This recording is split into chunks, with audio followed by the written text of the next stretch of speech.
বিদাত নেকির কাজ। এই যে করলেন, বাপের নামে গরু জবাই করে দিলেন, এটা বিদাত। নির্ধারিত দিনে করলেন, এটা শিরক। ওই দিনে করলেন কেন? ওই দিনে কি আছে? শিরক বেদাত দুইটা পাপের নিজস্ব ক্ষমতা আছে। শিরক বেদাত দুটাই মানুষের ধারণায় নেকির কাজ। গাড়িটা মাগুরা থেকে ছুটেছে ঢাকা যাবে, বারবার কন্ট্রাক্টরকে বলছে, ড্রাইভার মাজারে 10টা টাকা দাও গো, মাজারে 10টা টাকা দাও। মানে ড্রাইভারের মাথায় কাজ করছে যে মাজারে 10টা টাকা দিলে গাড়িটা অ্যাক্সিডেন্ট হবে না।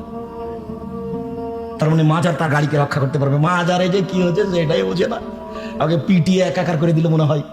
আর এখানেও ঢং দেখাচ্ছে যে মাজারে টাকা দিলে রক্ষা হবে। মাজারে কে আছে আপনি নিজেই তো জানেন না। মাজারে যে আছে সে বেঁচে গেছে, তার কি প্রমাণ আপনার কাছে?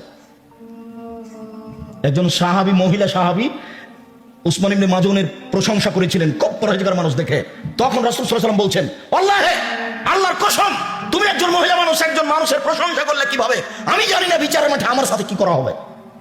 লা আদরি মা ইউফালু বি, আমি মুহাম্মদ সাল্লাল্লাহু আলাইহি ওয়াসাল্লাম বলতে পারছি না বিচারের মাঠে আমার সাথে কি করা হবে, আর তুমি তার প্রশংসা করে দিলে। মানে ওর সাথে আল্লাহ কি করবে আমি তো বলতে পারছি না। অথচ উনি একজন সাহাবী, আপনার পীরের চেয়ে কয়েক কোটি গুণ উপরে আছে।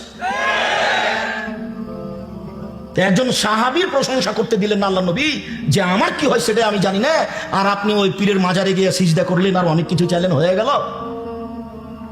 আপাতত সংক্ষিপ্ত শিরকের 2-1টা বাক্য শেষ করলাম। অনেক শিরক এদেশের মাটিতে আছে। তামার বালা, তামার আংটি, বালা, ঘড়ি জাতীয় বালা যদি এখন হাতে থাকে, অষ্টাধাতুর আংটি, তাহলে খুলে দিবেন। যদি রাখা অবস্থায় মারা যান তাহলে জাহান্নাম হবে, আর খুলে দিয়ে মারা গেলে জান্নাত হতে পারে, আশা করা যায়।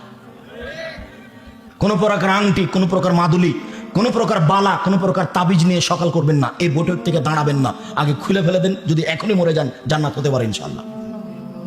আপনি শিরক মুক্ত অবস্থায় মারা যাবেন। রাসূল সাল্লাল্লাহু আলাইহি ওয়াসাল্লাম বলছেন, ইনজাহা, এই বালা খুলে ফেলো, ওলাইন মুত্তা, তুমি যদি মারা যাও, ইহা আলাইকা, এই বালা যদি তোমার হাতে থেকে যায়, মাফলাতা ইয়াউমুল কিয়ামা, তাহলে তুমি বিচারের মাঠে জান্নাত পাবা না, তোমার জন্য জাহান্নাম হবে। কোন প্রকার বালা মালা এগুলো সব রাখা হবে না, যাতে সুবিধা হয়, যাতে হাতের ব্যথা ভালো হয়।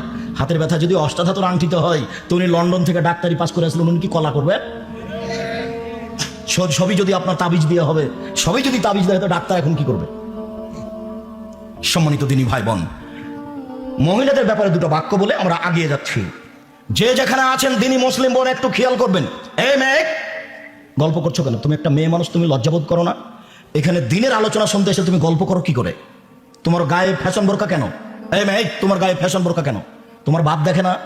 তোমার বাপের একটু লজ্জা হয় না? তোমার মা দেখে না?